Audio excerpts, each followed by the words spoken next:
A little background on Elliott. He is the youngest partner ever at Cornett, Meyer, Rush, and Stapleton. He is rated a rising star by super lawyers, and this rating is done through independent research, peer nomination, and peer evaluation. Elliott has also attained the highest AVO rating of superb. This is impressive as AVO is a sophisticated mathematical algorithm based on the type of information people have identified as important when looking for an attorney.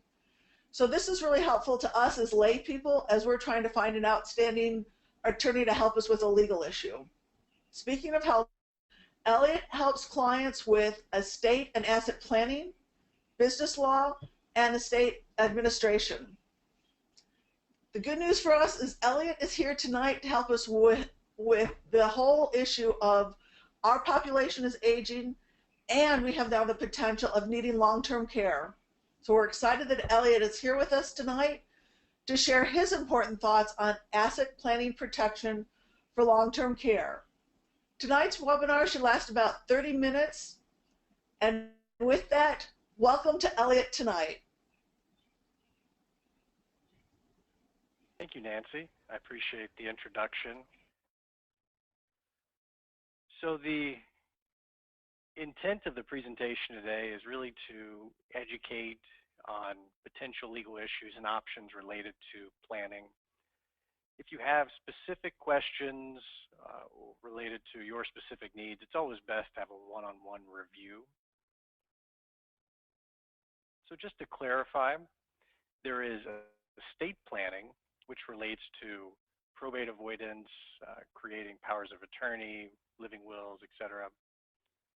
Today I'll be covering asset protection planning, specifically in the long-term care context. And there is overlap between estate planning and asset protection planning. But asset protection planning, as we'll cover today, relates to the possibility that assets may be consumed by long-term care expenses. It's possible you may have a trust already in place, and I will be talking about different types of trusts, but the type of planning and use that we'll cover today is just a little bit different. And for those of you who have not worked with me in the past, I'm a visual person, so what you'll be able to see today are visual explanations so you can both hear and see how these concepts work together. So during life, you work hard to earn and save for retirement, the goal being to work with your financial advisor or professional to ensure you reach a point where you're comfortable for the rest of your life. Part of this might also be a consideration on transferring assets after your life to the next generation. Unfortunately, as we'll see later in the presentation, there is a risk earnings and savings could be lost to long-term care expenses.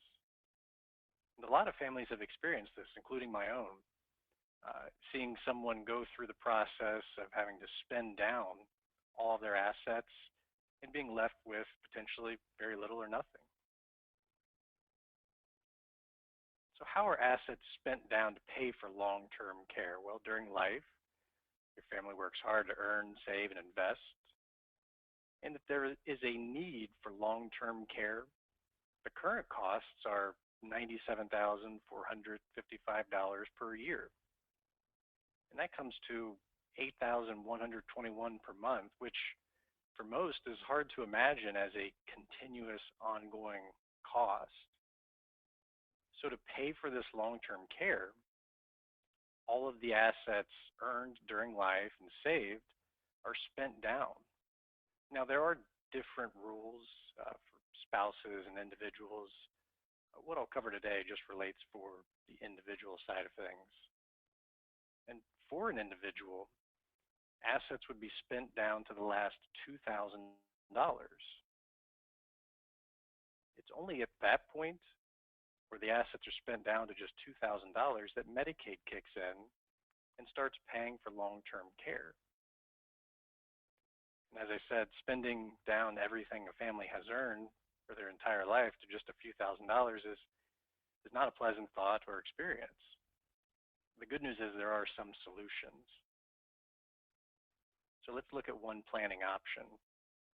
Just as before, you earn, save, and invest. And prior to becoming disabled, ideally at least 5 years prior, and I'll talk more about that later, you or your family create an asset protection trust. After the trust is created, assets are transferred into the asset protection trust. Now, unlike the trust you may have created for estate planning, probate avoidance purposes, this is an irrevocable trust, meaning once the assets go in, they cannot be transferred out. So with asset protection, it is important to understand that there is some balance. In exchange for protection, you give up some control. And this is where it's extremely important to work with a professional to make sure that you are aware of the interests involved and you're able to properly balance those in making a decision. It is also possible for income to be continued to be distributed from this type of trust. So that income could come out from investments and be paid directly to you for your use, even if you're not in a nursing home. Or in the case of a home, real estate, you can still live in the home even though this irrevocable trust is the owner. And when it comes time for you to need to pay for long-term care expenses and the remaining assets are spent down, note that there would still be income distributed out. But the good news is here, when you spend everything down, Medicaid will kick in at a much earlier point.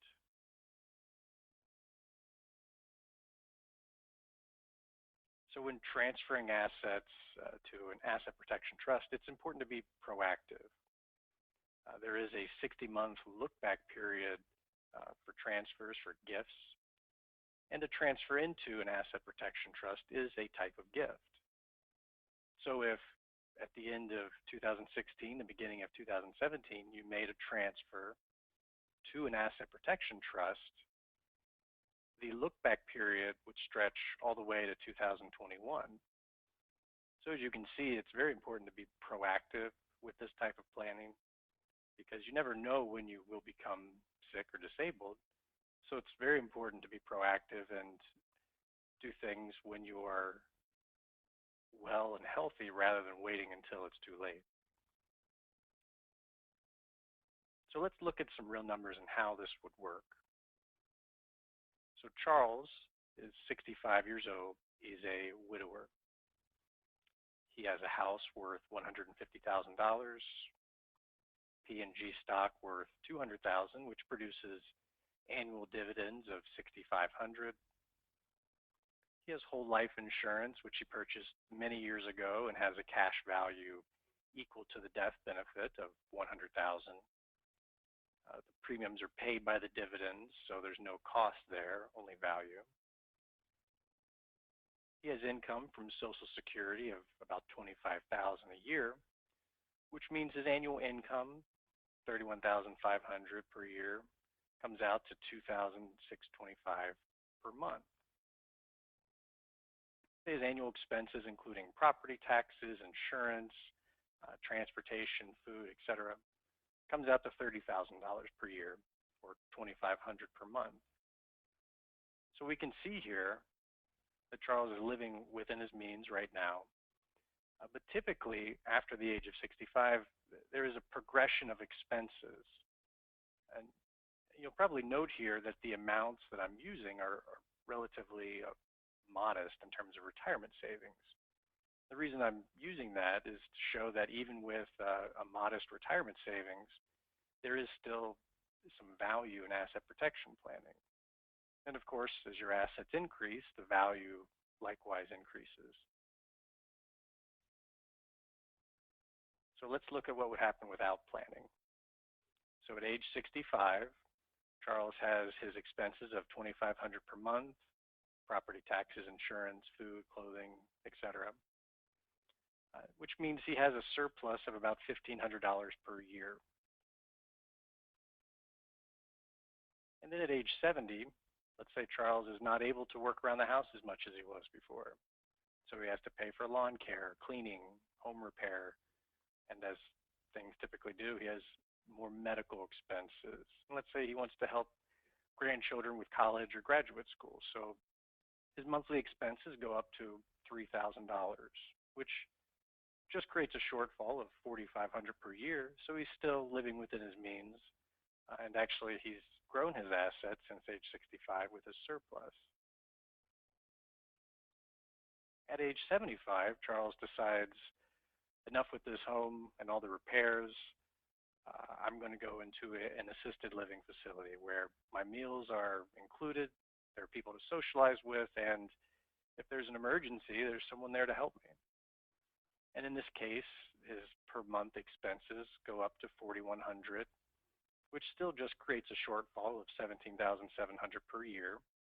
And he still has over $400,000 in assets, so he has a shortfall, but it's not a shortfall that's going to wipe things out. Unfortunately, at age 83, Charles has a stroke. The good news is that he was in the assisted living facility, got immediate medical care, and will survive. The bad news is that he now needs 24-hour care. His children certainly want to help, but they all have jobs, they work, some may live out of town, and effectively they cannot provide round-the-clock care for their parents. So this results in a per month cost of $8,121 and creates a shortfall of $72,444 per year. I have an asterisk here because we talked earlier about dividend producing stock. Well, at this point, Charles can no longer maintain that stock and has to sell it. So he not only loses out on the asset, but loses out on the dividend, leaving him with just Social Security to remain. So at age 87, Charles will have spent all of his assets down to just $2,000. So let's see an alternative scenario if Charles did have some planning in place. At age 65, Charles decided to create an asset protection trust. Perhaps he was unable to get long-term care insurance, or as is the case for some, he just doesn't want to pay for the long-term care insurance. And at that point, he transferred his home into the asset protection trust, which he can still live in. He also transferred his life insurance into the asset protection trust. The good news is he did it at age 65, so by age 70, the 5-year look-back period has passed. And let's see the difference on the numbers we went over before with planning. So we can see that after the transfer of assets, Charles has less in his name, but his income and lifestyle remains the same as it was without planning. The key difference is that when Charles enters the long-term care facility, in the first year, he is able to spend down and reach that $2,000 mark. And in this case, reaching $2,000 is a good thing, because instead of waiting until 87 when everything is gone to get on Medicaid, here he reaches it by age 83, and there is still the $250,000 in the asset protection trust.